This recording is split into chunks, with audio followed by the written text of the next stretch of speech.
তো বিশ্বনবী আমার দুনিয়ার বুকে এসেছেন, নবী আমার বলেছেন যে ব্যক্তি বিশ্বনবীকে ভালোবেসেছে, বিশ্বনবীকে মহব্বত করেছে, নবীর মহব্বত অন্তরের ভেতরে ধারণ করেছে, ওই ব্যক্তি একমাত্র জান্নাতের ভেতরে থাকবে। সুবহানাল্লাহ।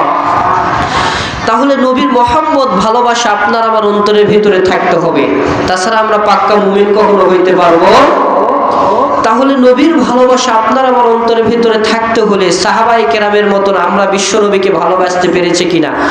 নবী আমার বলেন বা মুফাসসিরিনে কেরাম কিতাবের ভিতরে লিখেছেন, সাহাবায়ে কেরাম যে পরিমাণ নবীকে ভালোবেসেছেন, এই ভালোবাসাকে লক্ষ লক্ষ কোটি কোটি ভাগ করার পরে এক ভাগ বা এক টুকরা পরিমাণ যদি আমরা রাসূলকে ভালোবাসতে পারি তাহলে আমরা জান্নাতি। কিন্তু এই সাহাবায়ে কেরামের ভালোবাসাকে লক্ষ কোটি গুণ ভাগ করার পরেও এক ভাগ পরিমাণ আমরা রাসূলকে কখনো ভালোবাসতে পারি? কখনো পারি নাই। শুধু আমরা মুখে বলি যে আমরা নবীকে ভালোবাসি, নবীকে ভালোবাসি, কিন্তু কাজে কখনো বিশ্ব নবীকে ভালোবাসতে পারি? কিন্তু যারা বিশ্ব নবীকে ভালোবেসেছেন, বিশ্ব নবীকে মহব্বত করেছেন, তারাই একমাত্র জান্নাতে থাকবে। নবী আমার বুখারী শরীফের হাদিস শরীফের ভিতরে বলেছেন, লা ইউমিনু আহাদুকুম হাত্তা আকুনা আহাব্বা ইলাইহি মিন ওয়ালিদিহি ওয়া ওয়ালাদিহি ওয়ান নাসি আজমাইন। নবী আমার বলেন, তুমি যদি আমার পাক্কা সাহাবী হতে চাও, তুমি যদি আমার পাক্কা উম্মত হতে চাও, তুমি যদি আমার সঙ্গে জান্নাতে থাকতে চাও, তাহলে একটা শর্ত হচ্ছে লা ইউমিনু, তুমি ততক্ষণ পর্যন্ত মুমিন হইতে পারবে না, লা ইউমিনু আহাদুকুম হাত্তা আকুনা আহাব্বা ইলাইহি মিন ওয়ালিদিহি ওয়া ওয়ালাদিহি ওয়ান নাসি আজমাইন।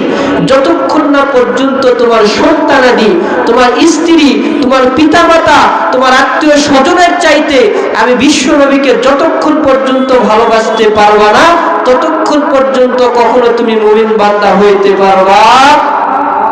তাহলে বোঝা গেল বিশ্ব নবীর মুমিন বান্দা হইতে গেলে, নবীর সাহাবায়ে কেরামের মতন মহব্বত ভালোবাসা বাঁচতে গেলে আমাদেরকে সব পৃথিবীর সব কিছুকে বাদ দিয়ে বিশ্ব নবীর মহব্বত ভালোবাসা অন্তরের ভিতরে ঢুকাইতে হবে। ঠিক কিনা বলেন?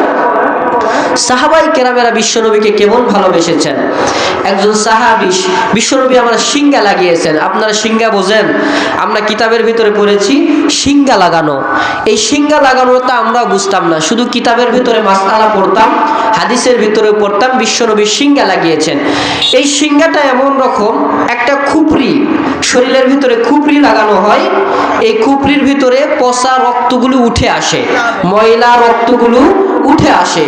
এই রক্তগুলো উঠে আসার পরে রক্তগুলো ফেলে দেওয়ার মাধ্যমে আপনার শরীরের যত রোগ বালাই আছে সমস্ত রোগ বালাইগুলো আল্লাহ তাআলা দূর করে দিবে। সুবহানাল্লাহ বলেন।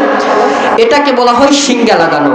বিশ্বনবী আমার সিংহা লাগিয়েছেন, কিছুক্ষণ পর্যন্ত বিশ্বনবী আমার শরীরের ভেতরে সিংহা লাগিয়ে রেখেছেন।